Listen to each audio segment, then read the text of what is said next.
Has the lost sunken city of Atlantis finally been found? Greetings mortals, capital day to all. I'm your host Simon, welcoming you back to the Library of Gnosis. It is the stuff of fairy tales, a long lost, highly advanced civilization that was swallowed whole by the sea, never to be seen again. One of the most famous mentions of the island nation of Atlantis comes from the famous Greek philosopher Plato, who mentions them in his dialogues Timaeus and Critias. Plato claims to have gotten the story from his ancestor Solon, an Athenian lawmaker and statesman.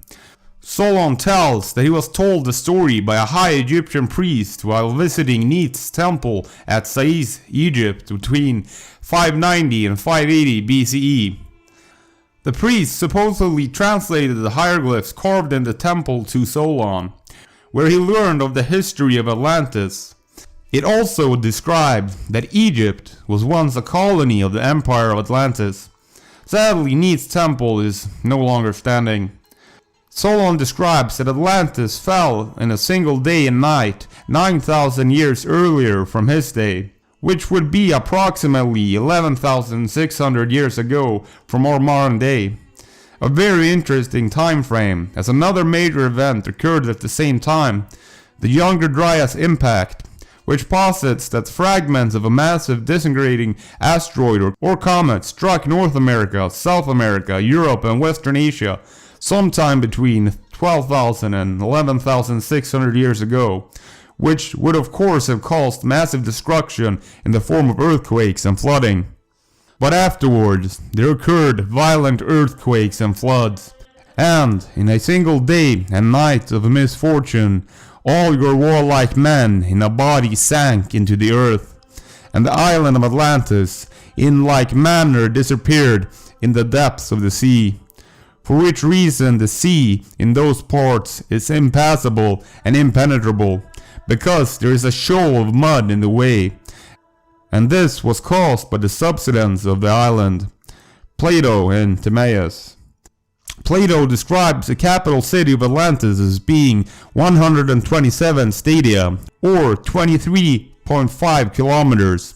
There just so happens to be another circular structure out there matching these exact dimensions, one that was not discovered until it was spotted from space. I present to you a recast structure located in Mauritania, more commonly known as the Eye of the Sahara. Does it remind you of anything? No one knows how it was formed, and it has yet to be discovered as to what a recast structure is and how it was formed. It was once believed to have been evidence of a meteor hit. Most now believe that it is an uplift that derives from erosion. It is possible that it was man-made. The area does show significant evidence of human habitation, arrowheads, ships, anchors, pottery, etc. Cataloging the human record in this part of the world really hasn't been done yet. So many travelers that have been through this area over the past centuries, it's hard to identify cultural centers versus artifacts left by people passing through at a later age. But it is beyond the Pillars of Heracles, also known as the Straits of Gibraltar. The western side of Africa is a desert because it used to be an ancient seabed, creating a massive island at the recast structure where the main city would be located. The city island of Atlantis was described as being surrounded with intermittent rings of land and seawater. The ground enclosed the hill in which she dwelt all around, making alternate zones of sea and land larger and smaller, encircling one another. There were 2 of land and 3 of water, which he turned as with a lathe, each having its circumference equidistant every way from the center. Plato from Critias. In the middle of the city of Atlantis, a freshwater spring was described. It just so happens that in the middle of the recast structure, a freshwater spring can be found. In addition to saying Atlantis is west of the Pillars of Heracles, Plato states that it is in the Atlantic. Of course, this is a big problem for recast structure, which is stuck firmly in the Sahara, but we'll get to that. Let's look at how Plato defined the limits of the Atlantic. In Timaeus and Cretias, Plato says that the Atlantic is ringed by islands including Asia and Libya. Now we know that Libya is in modern-day Africa. We know Asia is to the east of Africa and Europe. The oceanic element has led many to naturally go west to the Azores, or perhaps to America, or more unrealistically given glaciation in the north, to sunken land masses off of Ireland. Plato's precise location is a tad vague, but it suggests that Asia formed an eastern boundary, and that Libya was an island boundary, which separated the Atlantic with the Mediterranean Sea. I therefore suggest that the Sahara was the Sea of Atlantis during the time in question. The Pleistocene to Middle Holocene sediments occur along Vedas as thin accumulations in the interior annual depression to 3 to 4 meter thick accumulation along the Vedas in the outermost annual depression of the record structure.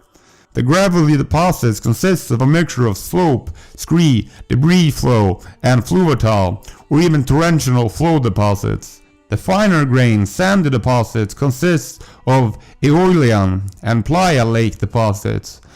The later contain well-preserved freshwater fossils.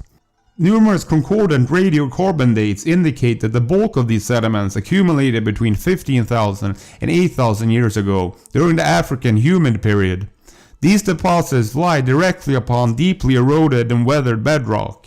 The Sahara hides a rich treasure trove of geological, paleontological, and archaeological evidence to the contrary.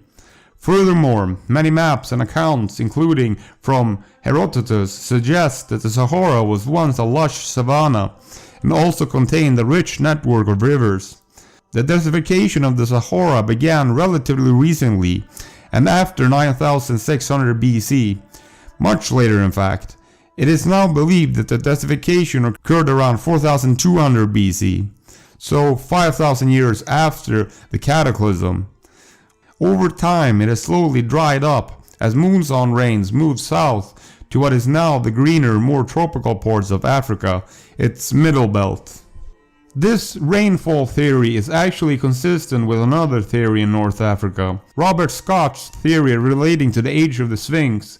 Erosion of the rim of the pit in which the Sphinx was carved, plus erosion of the Sphinx's body itself, suggests the structure was made during a weather period, more specifically prior to 9600 BC, in the time of Leo. Yet, while there is evidence of this, we are still not seeing a sea. There is evidence of the Sahara as a sea some 30-odd million years ago, due to the whale bones of Wadi el Hitan and possibly other sites. However, we need more recent evidence. For much of the last 30 million years ago or so, the African plate has been diving under the European plate. This helped form the Alps by raising the European plate up. According to research cited in National Geographic, the reverse may now be happening with the European plate going under the African plate in a process which takes millions of years. Let's look at the effects of this subduction reversal of the plates. Africa going under Europe caused the Alps to rise, but surely it would also push down the African plate. Furthermore, when the roles reversed, and what a shock that would be to anyone in the vicinity, that would cause the African plate to rise and the European one to sink a bit. It is possible that the point of change between one plate going under another may have been a great shock. It would have caused a large earthquake and triggered a large tsunami. We know Atlantis suffered from such things, even if it was east-facing with mountains to protect it from western waters. If you look at the satellite view of the Sahara, you can't help but feel like a great wash of sand and mud crashed in from the west and covered the sea, making it no longer navigable. The sea was filled with mud, including the city. Then the land began to rise up and dry off. The sea became a savanna with rich rivers. The final nail of the old Atlantic region, as it became a continent instead of an island-filled sea, was the sudden movement of the rains. The rivers began to dry up slowly until only the Nile remained. This turned Atlantis, destroyed by the tsunami and earthquakes, into an odd feature in the middle of an inhospitable desert few could traverse. And like I mentioned, the record structure was first discovered from space, because from the ground it is impossible to see. It just looks like any other part of the desert. The whole country was described as being very lofty and presumptuous on the side of the sea, but the country immediately about and surrounding the city was a level plain, itself surrounded by mountains which descended towards the sea. It was smooth and even, but of an oblong shape, extending in one direction 3,000 stadia, and going up the country from the sea through the center of the island 2,000 stadia. The whole region of the island lies towards the south and is sheltered from the north. Plato in Timaeus. It is not the Americas, Antarctica or other locations. It is straight from the African continent, Turkey, Libya, Egypt, and the surrounding nations associated with the Atlanteans. Of combatants on the one side, the city of Athens was reported to have been the ruler and to have directed the contest. The combatants on the other side were led by kings of the island of Atlantis, which, as I was saying, once had an extent greater than Libya and Asia, Turkey. The color of the stones of Atlantis were white, black, and red. We find the same black, red, and white stones at the record structure. More coincidences, or just more bricks of evidence. One kind of stone was white, another black, and a third red, and as they quarried, they at the same time hollowed out docks, doubled within, having roofs formed out of the native rock. Some of their buildings were simple, but in others they put together different stones, which they intermingled for the sake of ornament, to be a natural source of delight. Plato blatantly states the Atlantic Ocean got its name from Atlantis. This is probably the most obvious game show prize giveaway. He shouts that out. Record structure Atlantis locations. Again, we have the Atlantic connection to only a few surrounding continents. None of them even remotely fit the lineup of suspects. The only culprit is the record structure. And he named them all. The eldest, who was king, he named Atlas. And from him the whole island and the ocean received the name of Atlantic. Plato, Timaeus. The Atlantic Ocean is derived from Sea of Atlas. Furthermore, the name of Atlantis mentioned in Plato's Timaeus dialogue derives from Atlantis Nessos, literally meaning Atlas Island. In Greek mythology, Atlas is a titan condemned to hold up the celestial heavens or sky for eternity at the Tectonic. Atlas also plays a role in the myths of two of the greatest Greek heroes, Hercules and Perseus. According to the ancient Greek poet Hesiod, Atlas stood at the ends of the earth in the extreme west. Later, he became commonly identified with Atlas Mountains in northwest Africa and was said to be the first king of Mauritania. Atlas is specifically related to Greece, which lies close to Atlantis. Record structure Atlantis, Atlas Mountains. All these structures and locations in Plato's tales are all near the record structure. These locations are in close proximity of the record structure.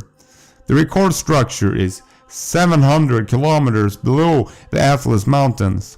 The pile of coincidences keeps stacking up like pancakes. Like their ancestors, they were too deliberate in comment about war and other matters, giving supremacy to the family of Atlas, and the king was not to have the power of life and death over any of his kinsmen, unless he had the assent of the majority of the 10 kings, and he named them all. The eldest, who was king, he named Atlas, and from him the whole island and the ocean received the name of Atlantic. To his twin brother he was born after him and obtained as his lot the extremity of the island towards the pillars of Heracles, as far as the country which is still called the region of Gades in that part of the world. So, what do you think? Are the stories about the fabled sunken city true? Has the lost city of Atlantis finally been found in West Africa? leave it down in the comment section below. Thank you for listening. See you next time, mortal. Remember to hit that bell button to stay notified. Subscribe for more Red Pill content. Do give it a like if you enjoyed it, and feel free to share it. If you want to support my work, you can find me on Patreon at Library of Gnosis. You can find me on YouTube, Facebook, and Bitchute at Library of Gnosis. The audio versions of my broadcasts are available on Spotify as a podcast at Library of Gnosis. Music is produced by Coda.